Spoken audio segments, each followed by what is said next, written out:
Alors voici une petite aide pour l'exercice sur les fractions décimales. Tout d'abord, l'unité, donc ici, est partagée en 100. On a des petites aides ici pour dire que là c'est 10 centièmes, 20 centièmes, 30 centièmes, etc. Je vous ai utilisé votre tableau de numération pour essayer de retrouver certaines fractions décimales. Donc si je prends, alors celle qui me paraissait assez difficile et qui est répétée 2 fois.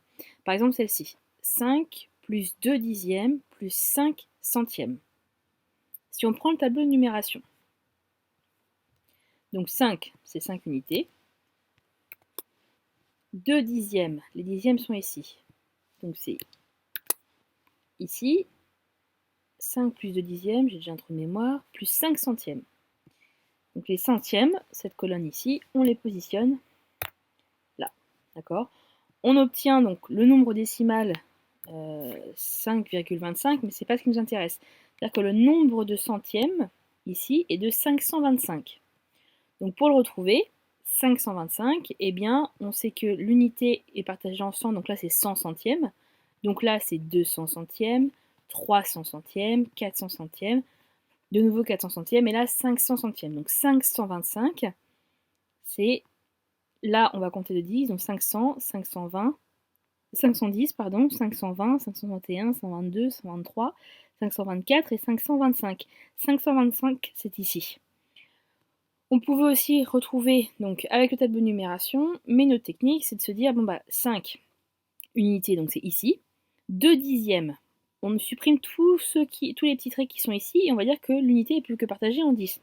Donc 10, 1 dixième, 2 dixièmes, 3 dixièmes, 4 dixièmes, 5 dixièmes, 6 dixièmes, 7 dixièmes, 8 dixièmes, 9 dixièmes, 10 dixièmes. Donc 5 plus 2 dixièmes, c'est 1 dixième, 2 dixièmes, et après on part en centièmes, donc on reprend sur les petites graduations, et là on compte le nombre de centièmes, 1 centième, 2 centièmes, 3 centièmes, 4 centièmes, 5 centièmes. Voilà la décomposition. Donc le but c'est que vous arriviez à le faire sans tableau de numération, mais si vous avez besoin, vous pouvez très bien utiliser le tableau de numération. On peut faire un autre exemple avec le... Allez, on va prendre celui-là. 2 plus 3 dixièmes plus 9 centièmes. Donc si on utilise le tableau de numération, donc 2, c'est 2 unités, 3 dixièmes, c'est dans la colonne des dixièmes, et 9 centièmes, c'est dans la colonne des centièmes.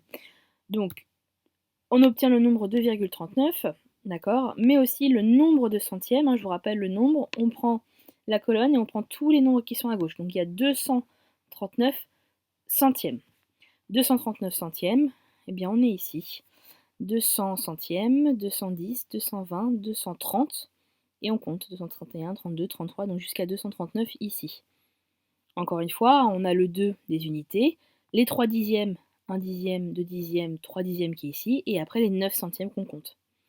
Voilà. N'hésitez pas aussi si vous avez des questions. Je regarde si on avait d'autres qu'on aurait pu faire. Par exemple, le 127 dixième qui est ici. Attention, on n'est pas en centième. Donc, mais je crois que c'est une erreur surtout. Ah, ah, ah. Parce que si on fait... Je vous montre pourquoi il y a une erreur, parce que je m'en aperçois que maintenant. C'est bien. Donc 127 dixièmes, la colonne des dixièmes est ici, donc si on écrit 127 dixièmes, ça fait 127 ici, et donc la partie entière est 12. 12,7. La partie entière est 12, donc elle n'est pas sur la droite graduée. Ce que je vais faire, c'est que je vais le modifier en centièmes, je vous préciserai dans le programme du jour, je vais le modifier. Voilà. Donc 120, on va partir sur 127 centièmes maintenant, parce que vu que ça, hop, on l'enlève. 127 centièmes, donc la colonne est ici. 127, 127 centièmes, donc on a, c'est compris entre 1 et 2, l'unité, pardon, la partie entière est 1, donc 127 centièmes, c'est 1, une unité, 2 dixièmes, 1, 2, et 7 centièmes, 1, 2, 3, 4, 5, 6, 7, hop, 127 centièmes, c'est ici. Voilà. À bientôt!